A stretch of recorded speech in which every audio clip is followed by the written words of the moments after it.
तम साहित्य बही आम भाषा आम साहित्य से बहीर पद्यटे पढ़ा तुम परी छोट पिलाटे तुमरी भाया गोटे छोट पिला आमे ता विषय आज पद्यटे पढ़ा से पद्यटी तुम बही अच्छी तुम परी छोट पिलाटे ताके पढ़ा ताले मुझे अभिनय सह गाऊँ तुम मते देख आउ सुन तापरे तमे गाइबो मु शुणिबी तमे देख करिबो मु देखिबी आगे तमे शुणी सार तापरे मु तुमको कहबी तुम परी छोट पिलाटिए काचाहालीर चाट सिए चेहराटी तार डौल डाउल बुद्धि रे ताहार सरिकिए तुम परी छोट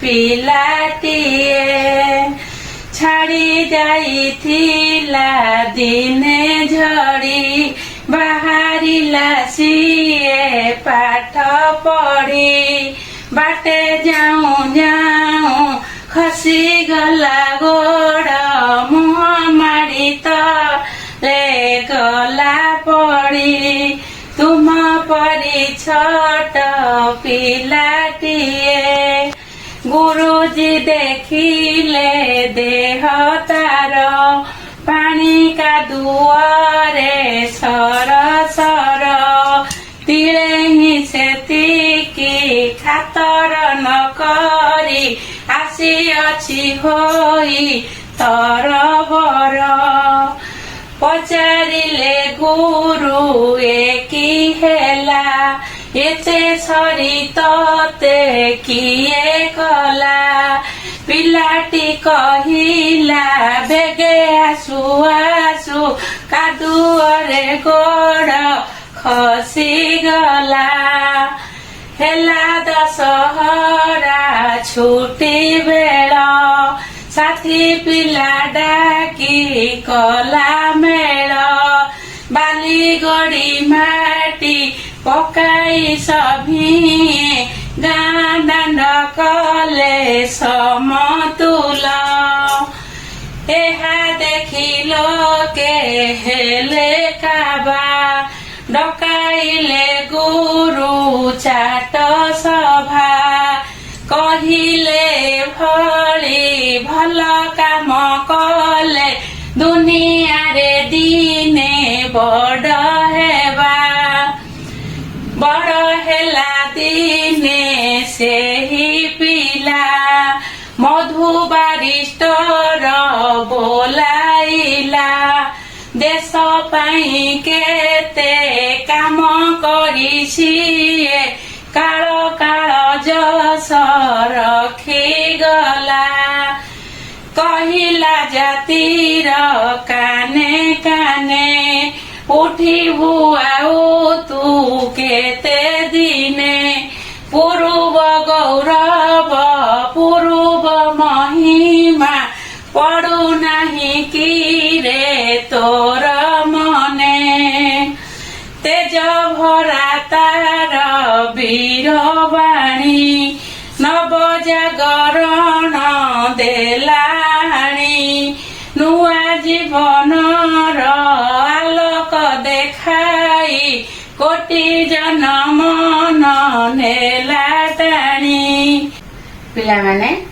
आज आमे जो गीतटी पढ़िले का विषय लेले तमे जानिच सी हेले आमर मधु बारिस्टर मधु बाबू तमे सब गोटे गीत शुणिथब बड़ हेले मु भल पाठ पढ़ी कालिया घोड़ा रे चढ़ी मधु बाबू सांगे लड़बी ताले तमे सब भल पाठ पढ़िब आ मधु बाबू सहित लड़ाई करिया को चेष्टा करिबो ए जो छोट पिलाटी गीतटी लेखा है से मधु बाबूंकर छोट दिनर पिला बेले चाटशाली रे पाठ पढ़ुथिबा समयर गीतटी मधु बाबू पूरा छोट पिलाटी हेतिले से सेते बेले तम भले एमती विद्यालय नथिला मध्याह्न भोजन नथिला एमती चकाचक घर नथिला आ स्कूल भी नथिला गाँ रे सब चाटशाली थिला सेठी गुरुजी माने पाठ पढ़ुଥିଲେ ପିଲାମାନଙ୍କର ବାପା ମା ନେଇ ସେ ଚାଟଶାଳୀରେ ପିଲାଙ୍କୁ ଛାଡୁଥିଲେ।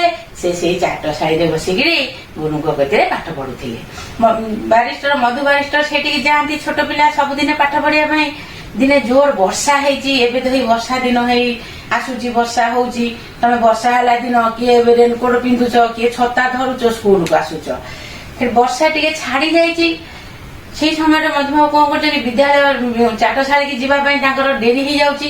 ସେ ତରଭର ହେଇକି ଚାଟଶାଳୀ କି ଆସୁଛନ୍ତି।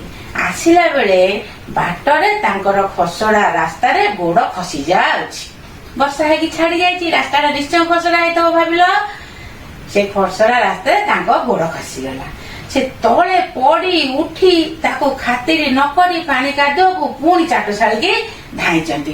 ଡେରି ହେଇଯାଉଛି, ସେ ପୁଣି ଚାଟଶାଳୀ କି ଧାଇଁଛନ୍ତି। ଯେତେବେଳେ ଯାଇ ଚାଟଶାଳୀରେ ପହଞ୍ଚି ଯାଇଛନ୍ତି, ସେଠି ଗୁରୁଜୀ ତାଙ୍କ ଦେହ ଦେଖିଲେ। ସିଏ ପୁରା କାଦୁଅରେ ସଡ ସଡ ହେଇଛନ୍ତି। ପାଣି କାଦୁଅ ମୁହଁ ମାଡି ହେଇକି ପଡିଛନ୍ତି। ଗୋଡଠୁ ମୁଣ୍ଡ ଯାକେ ତାଙ୍କର ସବୁ କାଦୁଅ ପାଣି ସଡ ସଡ ହେଇଛି। ତାଙ୍କ ଗୁରୁଜୀ ପଚାରିଲେ, ଆରେ ତତେ ଏତେ ସାରି କିଏ କଲା, ତୋର ଅବସ୍ଥା କିଏ କଲା, ତୁ ଏମିତି ପାଣି କାଦୁଅ ହେଇକି କୁଆଡେ ଧାଇଁ ଧାଇଁକି କେମିତି ଆସିଛୁ? ପିଲାଟି ସେଠୁ କହିଲା, ବର୍ଷା ଛାଡିଗଲା ପରେ ମୁଁ ତରତର ହେଇକି ଆସୁଥିଲି, ମୋର ପାଠ ପଢା ଡେରି ହେଇଯାଉଥିଲା। ଆସିଲା ବେଳେ ମୁଁ ବାଟ ରାସ୍ତାରେ କାଦୁଅ ରାସ୍ତାରେ ଖସି ପଡିଲି, ଆଉ ମୋର ଏ ଅବସ୍ଥା ହେଇଗଲା। ଗୁରୁଜୀ ତାକୁ ପୋଛାପୋଛି କରିଦେଲେ। ଯାହା ହଉ ସେଦିନ ସେ ପାଠ ପଢିକି ଆସିଲା। ତାପରେ ଦଶହରା ଛୁଟି ହେଲା। ଏଇ ବର୍ଷା ଦିନ ପରେ ପରେ ହେଇ ଆମର ଏବେ ବର୍ଷାରା ଆଗକୁ ଦଶହରା ଆସୁଛି, ବର୍ଷା ଋତୁ ସରି ଆସୁଛି। ତଥାପି ବର୍ଷା ଟିକେ ଟିକେ ହଉଛି। ଏବେ ଆଗକୁ ଦଶହରା ଆସୁଛି। ଦଶହରା ଆସିଲେ ତମର ସବୁ ବିଦ୍ୟାଳୟ ଛୁଟି ହୁଏ, ଦଶହରା ଛୁଟି ଦିଆ ହୁଏ। ତମେ ସେଇ ସମୟରେ କଣ କର ନା ବୁଲି ବାଲି ଠାକୁର ସବୁ ଦେଖ। କିନ୍ତୁ ସେ ପିଲାଟି କଣ କଲା ସେଇ ସମୟରେ ନା ତା ସବୁ ସାଙ୍ଗ ପିଲାମାନଙ୍କୁ ଡାକିଲା। ସେଇ ଗାଁ ଚାଟଶାଳୀ ପାଖର ଗାଁ ରାସ୍ତା ଯୋଉ ସବୁ ଖାଲ ଢମା ଥିଲା, ପାଣି କାଦୁଅ ଜମିକି ରହୁଥିଲା, ଖସଡା ହଉଥିଲା, ସାଙ୍ଗ ପିଲାମାନଙ୍କୁ ଡାକି ବାଲି ଗୋଡି ମାଟି ସବୁ ଆଣି ସେ ରାସ୍ତାରେ ପକେଇ ସେ ରାସ୍ତାକୁ ସମତୁଲ କରିଦେଲା। ମାନେ କଣ, ସମାନ କରିଦେଲା। ଆଉ ଖାଲ ରହିଲାନି, ପାଣି ଆଉ ଜମିଲାନି, ଆଉ ଖସରା ହେଲା ନାଇଁ। ବାଲି ଗୋଡି ମାଟି ତାକୁ ସମାନ କରିଦେଲା। ସେତେବେଳେ ଗାଁ ଲୋକ ଆକୁ ଦେଖିଲେ, ଦେଖିକି ଆଶ୍ଚର୍ଯ୍ୟ ହେଲେ। ଏ ଏମିତିଆ କାମ କିଏ କଲା, ଏତେ ଭଲ ପିଲା କିଏ ଏମିତିଆ କାମ କଲା? ସେଠୁ ଗାଁ ଲୋକ ସବୁ ସାଙ୍ଗ ଗାଁରେ ସବୁ ଥାନ୍ତି, ମୁରବୀ ଲୋକ, ସ୍ଥାନୀୟ ଲୋକ, ଗ୍ରାମବାସୀ, ସେମାନେ ସବୁ ଡାକିକିରି ଗୁରୁଜୀକି ଡକେଇ ଗୋଟିଏ ସଭା ବସେଇଲେ। ପଚାରିଲେ ଗୁରୁଜୀକୁ। ଗୁରୁଜୀ ପଚାରିଲେ ଏତେ ଭଲ କାମ କିଏ କଲା? ତାପରେ ତାଙ୍କୁ ଡକା ହେଲା। ସେଇ ସମୟରେ ମଧୁବାବୁଙ୍କୁ ଡକା ହେଲା। ମଧୁବାବୁ ଆସିଲେ, ସାଙ୍ଗସାଥି ମାନଙ୍କ ସହିତ କରିଛନ୍ତି ବୋଲି କହିଲେ। ଏହା ଶୁଣିକିରି ସମସ୍ତେ ବ୍ୟସ୍ତ ହେଲେ। ଏତେ ଛୋଟ ପିଲାଟି ଏତେ ଭଲ କାମ କରିଛି। ସେ ପିଲାଦିନର କାମରେ ତାଙ୍କର ଜଣା ପଡିଥିଲା ସେ ଭବିଷ୍ୟତରେ ନିଶ୍ଚୟ ଜଣେ ବଡ ମଣିଷ ହେବେ, ଆଉ ଦେଶ ଆଉ ଜାତିର ଟେକ ରଖିବେ। ସେଇ ଲୋକ ଆଜି ବଡ ହେଇଛନ୍ତି। ତାଙ୍କ ଆଦର୍ଶରେ ଆମେ ଅନୁପ୍ରାଣିତ ହେଇଛେ। ସିଏ ହଉଛନ୍ତି ମଧୁବାବୁ ବା ମଧୁ ବାରିଷ୍ଟର। ତାହେଲେ ପିଲାମାନେ, ତମେ ଗପଟି ଶୁଣିଲ। ଏ ଗପର ସାରାଂଶଟି ତୁମ ନିଜ ନିଜ ଖାତାରେ ଲେଖିକିରି ରଖିବ। ପିଲାମାନେ, ତାହେଲେ ତମେ ଗୀତଟି ଶୁଣିଲ, ଗପଟି ମଧ୍ୟ ଶୁଣିଲ। ତମର କିଛି ମନେ ରହିଥିବ କି ନାଇଁ ମୁଁ ଜାଣିନି, ନିଶ୍ଚୟ ମନେ ରହିଥିବ। ମୁଁ ଭାବୁଛି ତମ ମାନଙ୍କ ନିଶ୍ଚୟ ମନେ ରହିଥିବ, ଆଉ ନିଶ୍ଚୟ ଭଲ ବି ଲାଗିଥିବ। ତମେ ସେ ବିଷୟରେ ତମ ଖାତାରେ 5 ଧାଡି କି 10 ଧାଡି ତମେ ଲେଖିକିରି ଆଣିବ। ତାପରେ ସେଇ ପଦ୍ୟଟିରେ ଥିବା କେତୋଟି ନୂଆ ଶବ୍ଦ ଆମେ ଜାଣିଲେ ନା, ଚାଟ, ସରି, ଡଉଲ ଡାଉଲ, ବାରିଷ୍ଟର, ତିଳେ, ଯଶ, କାବା, ମହିମା, ଖାତର, ସମତୁଲ, ଜାଗରଣ, କୋଟି। ପିଲାମାନେ, ତାହେଲେ ତୁମ ପାଇଁ କାମ ଅଛି 3ଟି। କ, ପିଲାଟି କେଉଁଠିକି ପାଠ ପଢିବାକୁ ଯାଉଥିଲା। ଖ, କଣ ପକାଇ ସେ ଗାଁ ଦାଣ୍ଡ ସମତୁଲ କଲା। ଗ, ପିଲାଟିର ନାମ କଣ ଥିଲା। ଆଜି ପାଇଁ ଏତିକି। ଧନ୍ୟବାଦ।